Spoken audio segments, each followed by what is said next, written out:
And what about your parts? They were asking about the parts. Yeah, Would we make this part of the deal to give them the hood and the brakes and the gas tank? Sure. We would? Yeah, we got all that. Is it in a safe place where you know that you just have it? Because, Carl, I don't want to tell them that you have it, and then we can't produce it. No, that's in a safe place. Okay. So you're sure about that? Mm. Okay, so, I mean, would you like for me to come up there? I mean, I would like to meet you, but if you need some assistance in looking for this stupid thing, I will be glad to come up. Thanks. But, no, I've searched everything. You have searched everything. What about your previous residence? Is that where you saw it last? I could just ask my daughter who's living there. Your daughter's living there now? Yeah. Well, we need to, I mean, regardless of whether you do anything or not, you need to find it. Well, my local buyer hasn't mentioned that at all. I know, but I would still look for it, Carl, because that's a contingency. If we can't find it, we need to report it stolen or missing, so that if somebody else shows up with that stupid plate, that we've got your rear end covered on that. You know what I mean? It's just a safe move.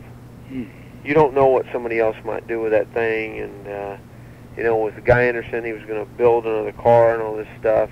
I mean, I just don't want to, I don't trust the guy, and I wouldn't want to take any chances with it.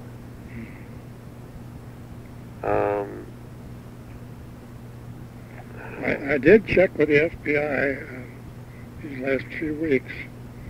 They said they don't have anything like that. They wouldn't have kept it. But they might have, because they marked a Xerox of it as an exhibit. Well, no, the FBI didn't. It was the police department that you filed a report with. It was? Because the FBI sent me the file, and it shows that the, what was the name of that police department? Green Township? Yeah, that's it. They were the ones that had it for evidence. The FBI borrowed it from them to use as the evidence. I have photographs from the FBI, the whole report, sitting right here on my desk. You don't think by chance they might still have it? Well, Carl, they might. You might want to call them. I sure will. I would call them Monday. You're not going to get a hold of any property. What you want is evidence property department is what you want.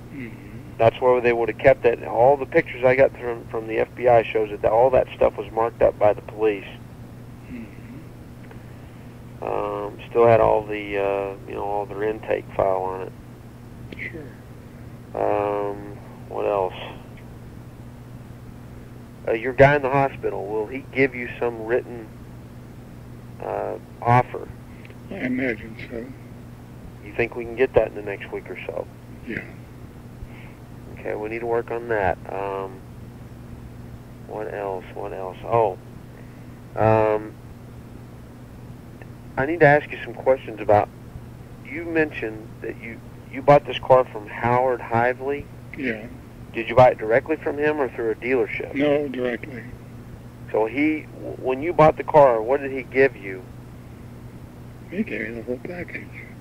Okay, well, what was in the package? Do you recall? Well, the car with a partially assembled engine, and the wheels. I mean, for paperwork, what did he give you? He gave me 2 sets of wheels, I think. No, I'm talking about, did he give you a title? Paperwork. Yeah, he gave me a title. Title, do you remember where it was issued from? It was issued from, I think, Wisconsin. Wisconsin? I think it was.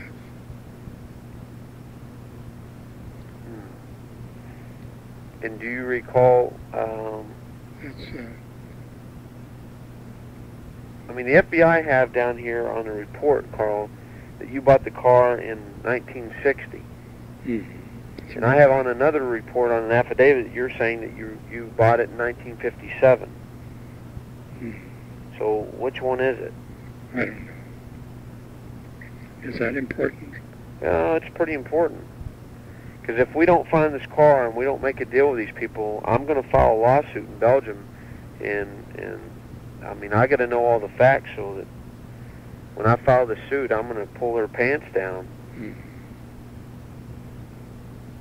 I mean, I'm not going to screw around with these people anymore. They, you know, the time has come to force this to a head with them there, and I want to cause them to comply. I'm tired of, you know, them getting out of this shit. Every time that I make some headway, you know, he gets out of it because he's got a medical problem, or he's got to go to Spain to be treated, or some kind of crap, and he gets out of it.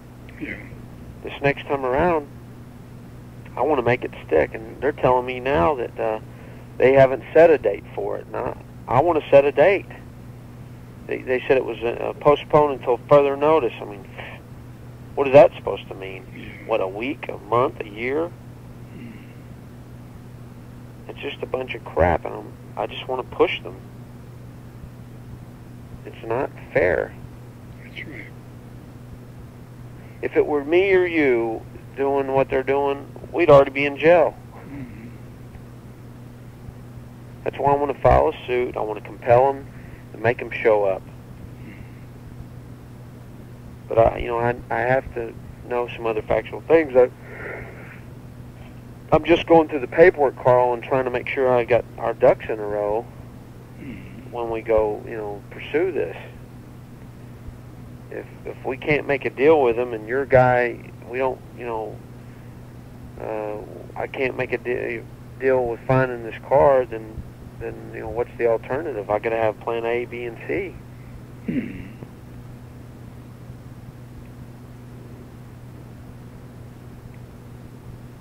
So what I have here in the FBI report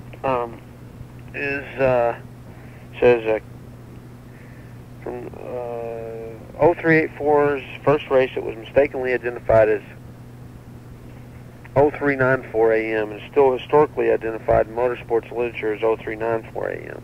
That's right. It was only after the vehicle was retired from factory racing, sold to Kleenex heir Jim Kimberly of Cincinnati, Ohio, that it was discovered to be 0384 AM. The vehicle was titled as 0384 AM. Kimberly sold the car to another Cincinnati resident named Howard Hively. Hively and co-driver Edmund T. Lunkin. Is that correct? That's right. Did you know Edmund? I knew Abby Lunkin very well. Huh. Is he still alive, do you know? No, I think he died recently. He was head of a big corporation in the family. Their original name was Lunkenheimer. Lunkin what? Lunkenheimer. Lunkenheimer, huh? He was the head of the Lunkenheimer valve, probably the Cadillac of valves. They made all kind of industrial valves. Huh. It says Edmund T. Lunkin and Howley raced the car with modest success. Because the vehicle was involved in a minor electrical fire, the engine was removed and sold to a boat racer from Detroit, Michigan. In 1960, the car, minus the engine, was sold to Cincinnati resident Karl Kleve at 3077 Jadaro Court, Cincinnati, Ohio, 45248. That's right. And were you living at 3077 Jadaro Court back in 1960? Yes. Okay.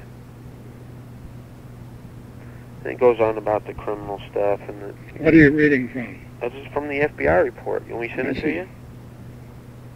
Do you have this? Yeah, I've got all that. You do have it? I'll be glad to send it to you. No, never mind. I just hold it. You sure? All right. Let me see.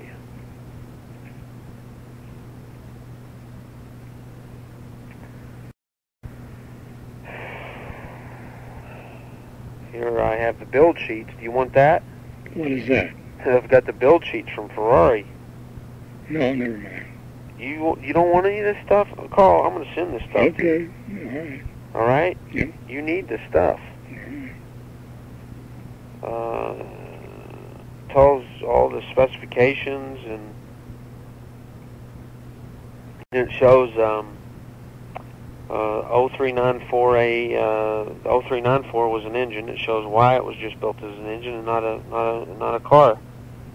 So it's all the evidence to substantiate the fraud of 0394 AM.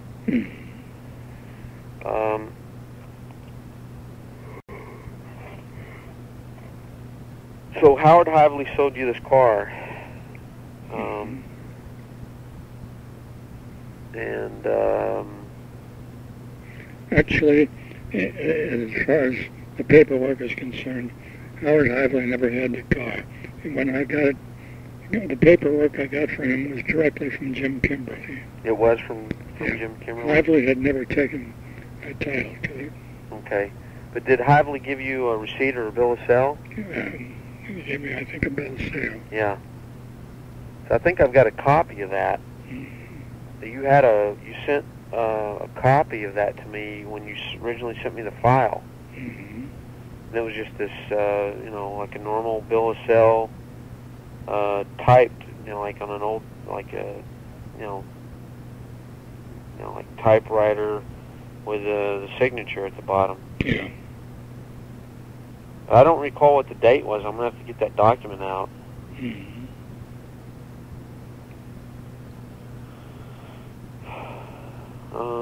What else?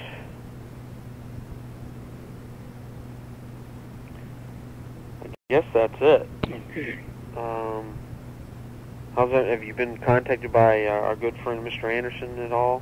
Yeah, he called again last week, the same old line. He did call last week? Yeah. I mean this week or? No, about a week ago, yeah. And what was he, why didn't you tell me this, Carl? You need to tell me this stuff. I didn't, it wasn't anything new. No, I know, but Carl, every time that guy calls, you need to tell me, because I got to report this to the FBI. Oh, do you? Yeah, this is still an open case, Carl. This is not a closed case. Yeah, I got him on tape if you want it. Yeah. What does he say? He says he wants to make a deal with me for all my parts and all that, and title and that kind of stuff. Oh, and what's your response? The same as before? Same old response, yeah. Well, I hardly say anything. I just listen to him. Yeah. Well, please send me that tape. Right. I need it for evidence that they're still pursuing you. I mean, aren't you worn out with all this stuff, Carl? Getting kind of worn now. Yeah. Well, we need to make something happen, though. I mean, I got to stir this pot up again like I did 6 months ago and get some action happening here. I think the only way I'm going to be able to do that is to file a suit in Belgium.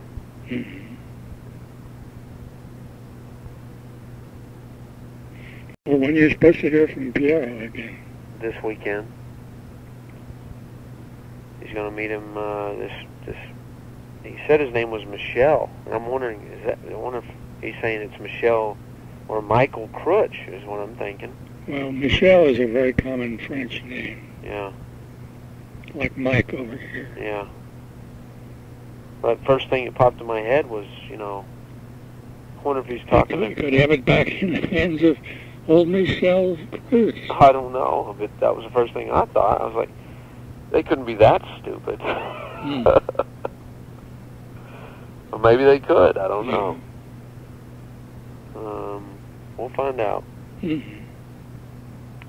Well, if you can, Carl, work on the guy in the hospital for nothing more than just the evidence that you have a real live offer on this car. And so that we have that. We'll just keep pressing forward. I'll probably talk to you over the weekend. Okay, fine. We'll try to stay cool, Carl. All right, thanks. Okay? Okay. And, one other thing I need to ask you while I got you on the phone. I really hate to talk about this, but one thing that Ken Crook and I were, while we're discussing on this case, and the reason why it was brought up is because when I met with Philippe and those attorneys up there, they slyly kind of said